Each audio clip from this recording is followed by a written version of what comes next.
Hello and good evening everyone, welcome back to the channel. एक बार फिर से आ गए हैं आपके साथ हम क्लास 11th में जर्नल का चैप्टर लेकर और जर्नल की जर्नी को कंटिन्यू रखने। जर्नल की जर्नी में आज हमारा अगला टॉपिक, अगला पड़ाव आएगा जहां पर हम डिस्कस करेंगे स्पेशल ट्रांजैक्शंस को। किस चीज के स्पेशल ट्रांजैक्शन? यहां पर आज हम डिस्कस करेंगे transactions which are related to goods. कौन से एंट्री डिस्कस करेंगे? Those transactions which are related to goods.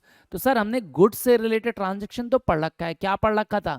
Goods को परचेज करना और गुड्स को सोल्ड करना।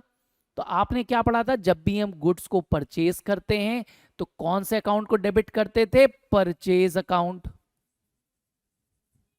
परचेजेस अकाउंट डेबिट होता था। और जब भी गुड्स को सोल्ड करते थे तो हम क्रेडिट करते थे सेल्स अकाउंट को। ये दो कॉन्सेप्ट आपको याद है कि भाई परचेजेस एंड सेल्स अकाउंट क्या है? Whenever a business is purchasing goods, goods क्या होते हैं? Things in which business deals, जो रेगुलर यूज के लिए हम बिजनेस में सामान खरीदते, जिनको रीसेल पर्पस के लिए खरीदा गया है। ठीक है, तो गुड्स का खरीदना परचेज अकाउंट में रिफ्लेक्ट होता है क्योंकि ये हमारा रेगुलर एक्सपेंस है। रेगुलर बेसिस पे हम गुड्स परचेज करते रहेंगे। और गुड्स का बेचना हमारे सेल्स अकाउंट में जाता है। जब आप परचेज करोगे तो पेमेंट होती है, एक्सपेंस है। और जब आप गुड्स को सोल्ड करते हो तो रेवेन्यू जनरेट होता है, इनकम आती है फर्म के लिए। हम इन दो ट्रांजेक्शन को तो पढ़ चुके हैं। इसके बाद हमारे पास कुछ और ट्रांजेक्शन है जो कि गुड्स से रिलेटेड हैं और आज हम उनको डिस्कवर करेंगे। क्या वो ट्रांजेक्शन है? भाई बहुत सी ऐसे सर्कमस्टांसेस आते हैं एक बिजनेस में जहां पर बिजनेस के पास से गुड्स लॉस हो जाता है या बिजनेस के पास से गुड्स चले जाते हैं। इन शॉर्ट, गुड्स डिक्लाइन कर जाते हैं, हमारे पास गुड्स खत्म हो जाते हैं लेकिन हमने उसको बेचा नहीं होता, उससे हम कोई अमाउंट रिकवर नहीं कर रहे होते। तो जैसे आप देखेंगे इन केसेस की एंट्री पर। तो आज हम पहला इसमें गुड्स का केस लेंगे जहां पर goods withdrawn bye proprietor, owner लिख देते हैं भाई, शॉर्ट होगा, फॉर पर्सनल यूज।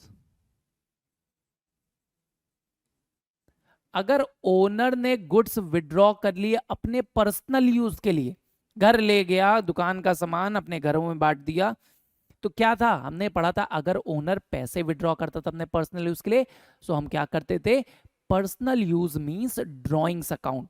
तो ड्रॉइंग्स हमेशा डेबिट होती हैं, तो ड्रॉइंग्स अकाउंट को डेबिट कर देते थे। और जो भी पर्सनल यूज के लिए विड्रॉ कर रहा है बिजनेस से वो सामान चला जाएगा। जब उसने कैश विड्रॉ किया होता तो टू कैश अकाउंट होता, बैंक बैलेंस विड्रॉ किया तो टू बैंक अकाउंट हो जाता क्रेडिट। लेकिन यहां पर वो क्या विड्रॉ कर रहा है? गुड्स। अब गुड्स का जैसा तो कोई अकाउंट होता नहीं है। जब आपने गुड्स खरीदा था तो हमने कौन सा अकाउंट को डेबिट किया था? परचेज। गुड्स बेचा था तो कौन से अकाउंट को क्रेडिट किया था? Sales account. तो यहां पर ना हम परचेज कर रहे हैं ना गुड्स को सोल्ड कर रहे हैं, तो शो क्या करेंगे? तो यहां पर अगर गुड्स ओनर अपने पर्सनल यूज के लिए निकाल लेता है, हम क्या दिखाते हैं? एज अ बिजनेस हम शो करते हैं कि जितना गुड्स हमने परचेज किया था उस परचेज को कम कर देते हैं। क्योंकि परचेज हमने क्यों किया था? कस्टमर को सोल्ड करने के लिए, और ये गुड्स हम कस्टमर को सोल्ड नहीं कर पाएंगे, इसलिए जितने भी परचेज डेबिट किए थे हमने उस परचेज अकाउंट को यहां पर क्रेडिट करते हैं। तो ये कॉन्सेप्ट समझ में आया आपको कि जब भी गुड्स बिजनेस के पास से जाएगा और बिजनेस उससे कोई अमाउंट रिकवर नहीं कर रहा है, ये कस्टमर को सोल्ड नहीं कर रहा, तो other than selling goods to the customer, अगर हमारे पास से बिजनेस के पास से गुड्स डिक्लाइन करते हैं, कम होते हैं, डैमेज हो जाते हैं, तो ऐसे में परचेज अकाउंट को हम क्रेडिट कर देंगे। ठीक है, तो ओनर ने अगर पर्सनल यूज के लिए गुड्स विड्रॉ किए तो drawings account debit to purchase account. इसी तरह एक और केस देखिए, अगर ओनर ने विड्रॉ कर लिया तब तो आ गया। मान लीजिए ओनर ने goods given away as charity, दुकान का सामान उठा के चैरिटी कर दी, डोनेशन में दे दिया, तो ऐसे में क्या हमने गुड्स को बेचा?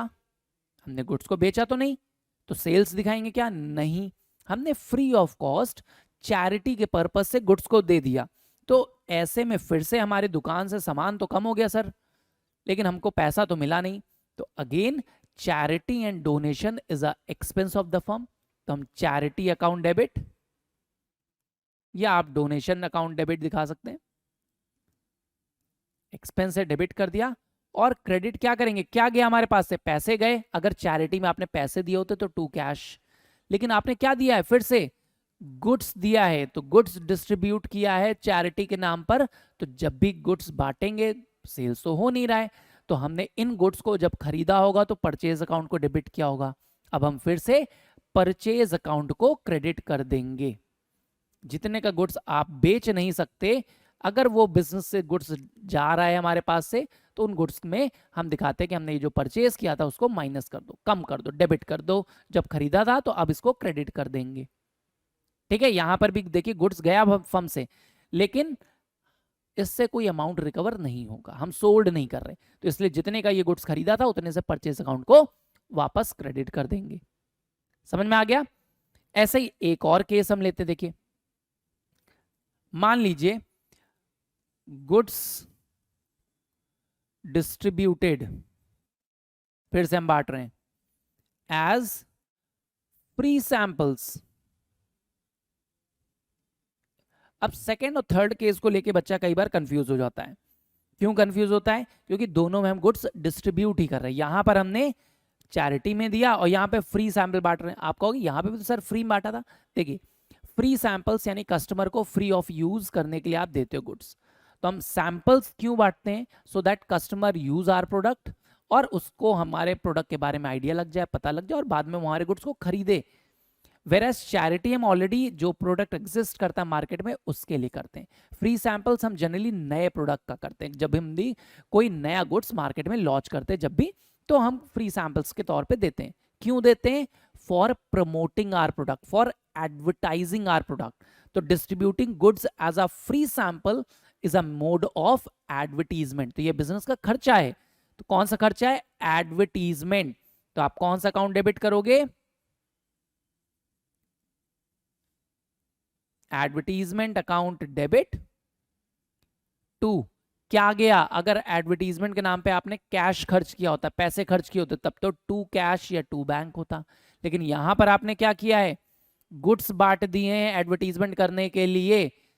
तो एडवर्टीजमेंट करने के लिए, जैसे मान लीजिए नॉर ने कोई नया सूप का वेरिएंट निकाला। अब नया सूप का वेरिएंट लोगों को पता तो चले, तो वो क्या करते, छोटे छोटे पैकेट्स बना के न्यूज़पेपर के साथ लोगों के घरों तक पहुंचा देते कि लोग यूज करें फ्री सैंपल। तो क्या ये एक प्रमोशन का टेक्निक है, एडवर्टीजमेंट का आइडिया है। ठीक है, तो क्या बांटा इन्होंने, अपने गुड्स, दुकान का सामान। तो क्या इस दुकान के सामान को हम कस्टमर को पैसे देके खरीद रहे हैं या उनको सेल कर रहे हैं, फ्री ऑफ कॉस्ट गुड गया हमारे पास से। तो क्या करेंगे, इन गुड्स को खरीदने में जितना पैसा लगाया था वो वापस एडजस्ट कर देंगे, यानी परचेज अकाउंट को आप फिर से क्रेडिट कर दोगे, कि ये दिखाओगे नहीं कि हमने परचेज किया था, उसको क्रेडिट कर दो, कैंसिल कर दो। ठीक है, तो तीनों ही केस हो गए हमारे, जिसमें गुड्स हमारे पास से जा रहा है लेकिन कोई रिकवरी नहीं हो रही। एक केस और ऐसे ही बचता है भाई, एक और केस देख लीजिए इसी में। मान लीजिए goods lost due to fire, theft, burglary, किसी भी रीजन से गुड्स का लॉस हो जाए, loss of goods due to fire, theft, burglary, किसी भी तरीके से अगर हमारा गुड्स डैमेज्ड हो जा रहा है, लॉस इन एक्सीडेंट हो गया, स्पॉइल हो गया, लीक कर गया, whatever reason it is, अगर गुड्स लॉस हो गया हमारे पास से, तो फिर से हमारे पास लॉस आ गया, debit all expense and losses.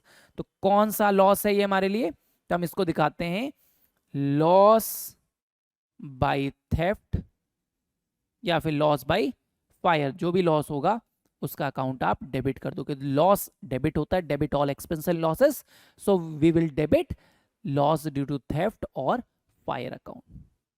ठीक है, अब क्या लॉस हुआ, अगर चोरी होती और दुकान से पैसे ले जाते तब तो टू कैश अकाउंट, आप कैश अकाउंट क्रेडिट कर देते, कैश कम हो गया। असेट ले जाते तो टू असेट अकाउंट हो जाता, लेकिन गुड्स ले गए हैं, तो गुड्स ले गए तो आपने बेचा तो है नहीं, तो कुछ पैसा मिलेगा नहीं, लॉस हो गया। तो लॉस में फिर से आप दिखाओगे इस गुड्स को आप सोल्ड नहीं कर सकते, तो इन गुड्स को जब खरीदा था तो परचेज अकाउंट डेबिट किया था, तो अब क्या करेंगे, क्रेडिट कर देंगे उतने से जितने का गुड्स लॉस हुआ। तो टू परचेजेस अकाउंट। ठीक है, तो ये 4 केस आपके पास आए जहां पर आपने देखा कि इन ऑल द 4 केसेस हमारे बिजनेस से गुड्स जा रहे थे। कहां जा रहे थे? या फिर चैरिटी के नाम पे चले गए, कभी डोनेशन में चले गए, कभी फ्री सैंपल बांट दिया, या ओनर ले गया, या आग लग गई, चोर ले गया, कुछ भी हो गया, गुड्स दुकान से चले गए जिनको हम बेच नहीं पाए। तो ऐसे केसेस में आपने देखा जो भी एक्सपेंस या लॉस है हमेशा वो डेबिट रहेगा, और क्रेडिट क्या होगा? जितने का गुड्स हमारे पास से चला गया, हमेशा कॉस्ट प्राइस पे। और ये हमेशा गुड्स हमेशा जो वैल्यू होंगे वो किस प्राइस पर होंगे? कॉस्ट प्राइस पे। कॉस्टिंग से आप देखेंगे कितना इनकी कॉस्टिंग थी, सेलिंग प्राइस से हम मेजर नहीं करेंगे इसको। ठीक है, 50,000 के गुड्स को हमने 60,000 में बेचना था लेकिन चोरी हो गया, तो हम 50,000 का लॉस दिखाएंगे, 60,000 पर वैल्यू उसकी प्लेस नहीं करेंगे। ठीक है, तो ये 4 केस समझ में आ गए। इसमें एक और वेरिएशन है, लास्ट पार्ट को हम देखेंगे, थोड़ा सा वेरिएशन करेंगे इसको लेके, कि मान लीजिए यहां पर जो गुड्स लॉस हुए, गुड्स लॉस तो हो गए, लेकिन क्या ये इंश्योर्ड थे? पता नहीं सर, इंश्योरेंस तो नहीं था इसलिए हमने लॉस मान लिया। तो यहां पर ये जो हमने केस माना, ये माना if goods were not insured. अगर गुड्स इंश्योर्ड ही नहीं थे, इंश्योरेंस ही नहीं लिया था, तब तो लॉस हो गया भाई, लॉस बाय थेफ्ट था, गुड्स चले गए। लेकिन what if the business has taken insurance? Ensure कराते भाई कई लोग। तो अगर गुड्स इंश्योर्ड थे, इफ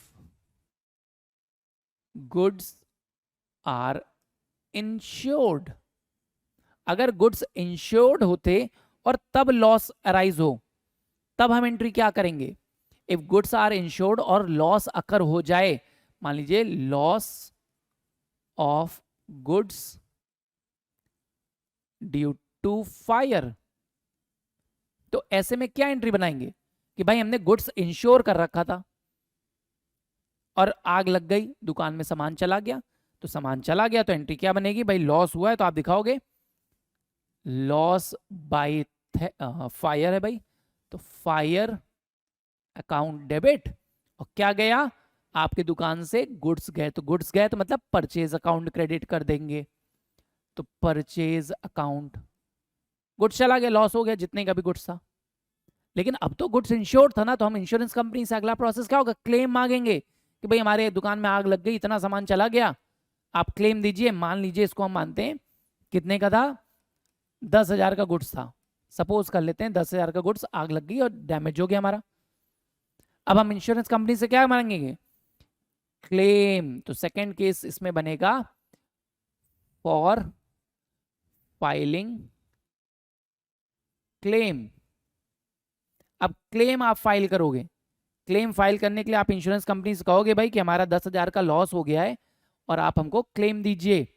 इंश्योरेंस क्लेम फाइल करोगे, कॉल करोगे, ड्यू रहेगा, तो इंश्योरेंस क्लेम ड्यू है, इसको बोलते हैं क्लेम ड्यू। तो क्लेम ड्यू करने की एंट्री आप पास करोगे, तो क्या दिखाओगे? किससे पैसा मिलना है? डेटर आपके लिए कौन हो गया? Insurance company. तो इंश्योरेंस कंपनी अकाउंट डेबिट, इसको पूरा नहीं लिखते, शॉर्ट कर देते हैं, इंश्योरेंस कंपनी अकाउंट डेबिट, कितने से? 10,000 का आपने क्लेम मांगा कंपनी से, और टू क्यों मांग रहे हो? Loss by fire account. आप दिखाओगे कि 10,000 का गुड्स लॉस बाय फायर जो था वो अकाउंट क्लोज कर दिया और आपने इंश्योरेंस कंपनी से पैसे मांगे। ठीक है, अब इंश्योरेंस कंपनी आपको पैसा देगी या नहीं देगी ये भी डिपेंड करेगा। फिर आप देखोगे सी पार्ट, फॉर क्लेम।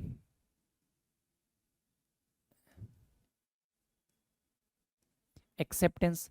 अब कंपनी क्लेम एक्सेप्ट करेगी, अब कंपनी एक्सेप्ट करेगी तो आपको एक्सेप्ट कर सकती है और नहीं भी कर सकती है, डिपेंड करेगा कंपनी का मूड कैसा है। मूड पे नहीं करेगा, क्लेम की वेरिफिकेशन होती है, और अगर जेन्युइन केस लगता है तो कंपनी पैसे देगी, नहीं लगता तो पैसे मना भी कर सकती है।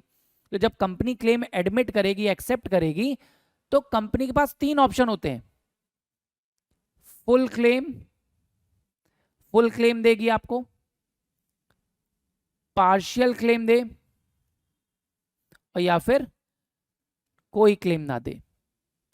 तो आपने मांगा था 10,000 रुपए, कंपनी आपको पूरे 10,000 दे सकती है, 10,000 से ज्यादा तो देगी नहीं, हमेशा 10,000 लॉस कंपनसेट के।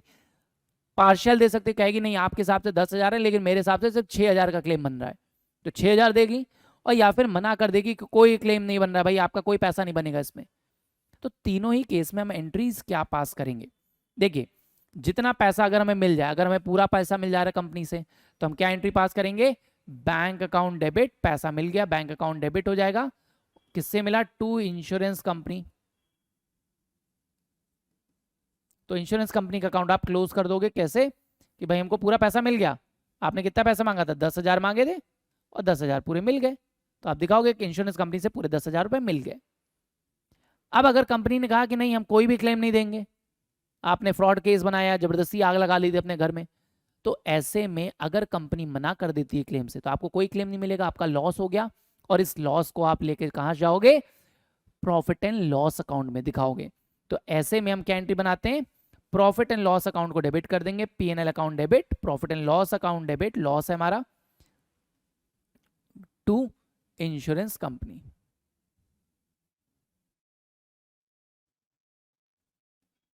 कि पूरा 10,000 का हमारा लॉस हो गया, हमको कोई क्लेम रिसीव नहीं हुआ।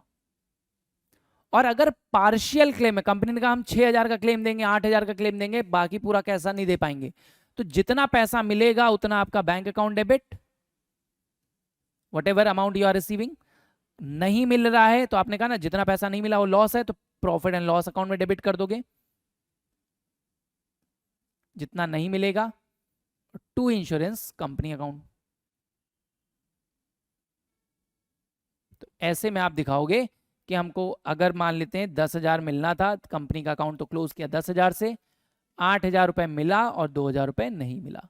तो अगर 8,000 आपको रिसीव हो रहा है तो बैंक अकाउंट डेबिट, नहीं मिल रहा है 2,000 रुपए तो PNL account debit to insurance company. तो अगर गुड्स इंश्योर्ड है तो आपके 3 एंट्रीज का केस बनेगा। पहला आप दिखाओगे कि लॉस हुआ, तो loss by fire, theft, account debit to purchase account. फिर आप कंपनी से क्लेम मांगोगे क्योंकि गुड इंश्योर्ड थे।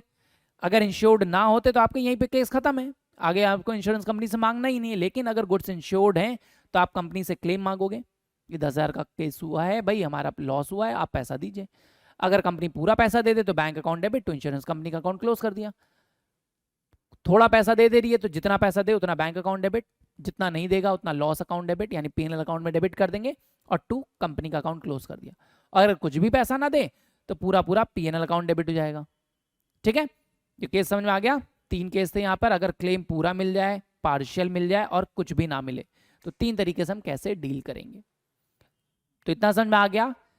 गुड्स से रिलेटेड अगर ट्रांजेक्शन आते हैं तो आपको देखना है कि भाई गुड्स अगर हमारे पास से जा रहे हैं, अगर हम नहीं सोल्ड कर रहे हैं फिर भी जा रहा है, तो परचेज अकाउंट को क्रेडिट करना है। फिर देखना है कि गुड्स इंश्योर्ड था या नहीं इंश्योर्ड था, ऐसा था।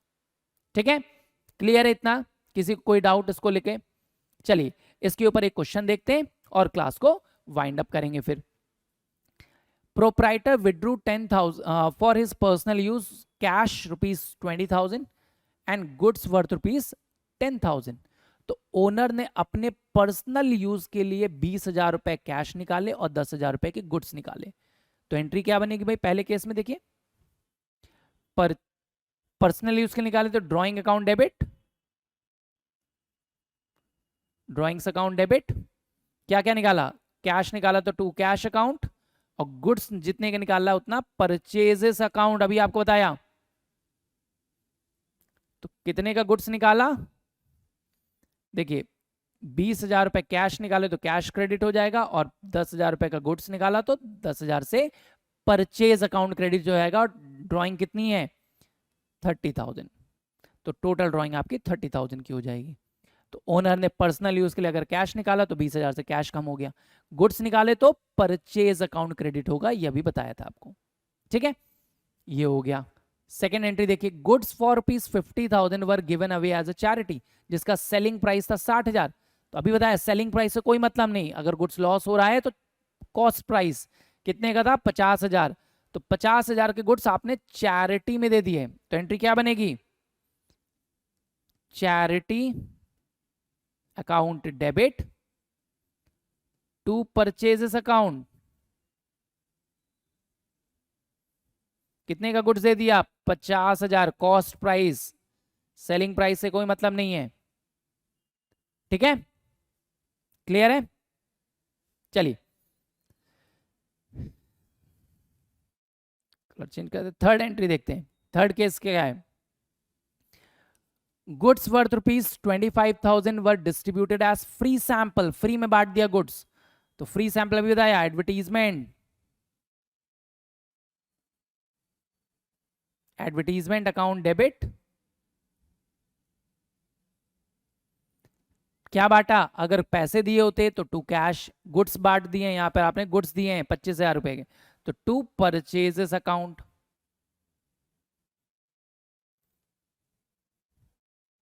25,000। ठीक है, goods distributed as a free samples. फिर देखिए fourth, goods worth ₹50,000 and cash ₹20,000 were stolen by an employee, employee ने चोरी कर ली, कैश भी ले गया और गुड्स भी ले गया, तो क्या एंट्री आएगी भाई? चोरी की है तो loss by theft, account debit, क्या क्या ले गया? कैश ले गया तो टू कैश अकाउंट, और गुड्स ले गया तो टू परचेजेस अकाउंट। तो आप देखिए 50,000 का गुड्स और 20,000 रुपए कैश, तो जितना कैश ले गया कैश में, जितना गुड्स ले गया गुड्स यानी परचेज में, 70,000 का टोटल लॉस हो गया हमारे पास।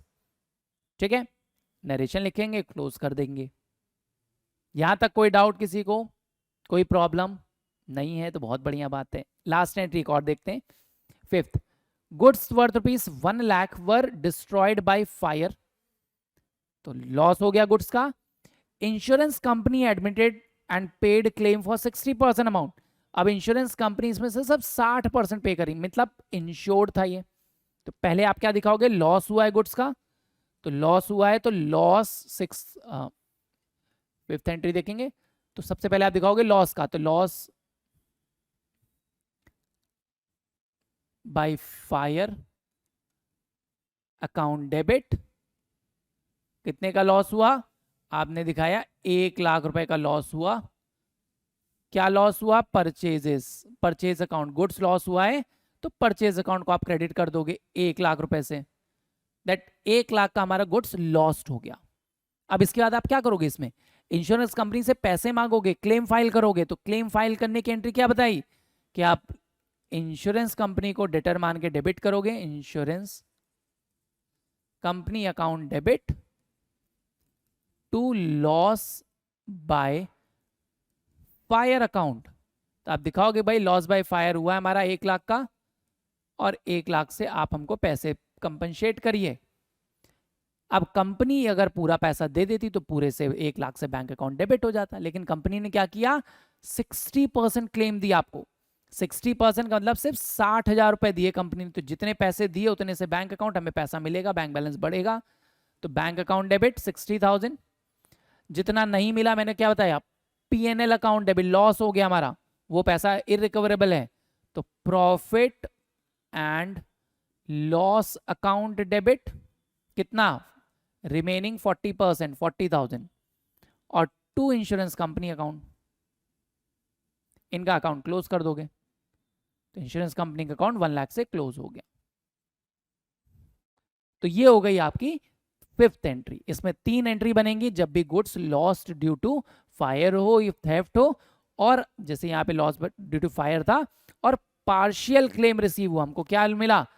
Partial claim. तो अभी बताया था पार्शियल क्लेम के लिए आपको देखना है कि पार्शियल क्लेम के लिए जितना पैसा मिल जाए, जो ना मिले, और पूरा इंश्योरेंस कंपनी से ड्यू हो जाएगा। ठीक है, ये समझ में आया हमने कैसे ट्रांजेक्शन किया? तो आज की क्लास में हमने क्या पढ़ा भाई? Transactions related to goods, loss of, specially loss of goods था, जहां पर गुड्स के केस में हम परचेज अकाउंट को क्रेडिट कर रहे थे। ठीक है, समझ में आ गया आज की क्लास? सो अगली वीडियो मिलते हैं अगले चैलेंज के साथ। Till then keep studying, keep smiling, bye bye, take care.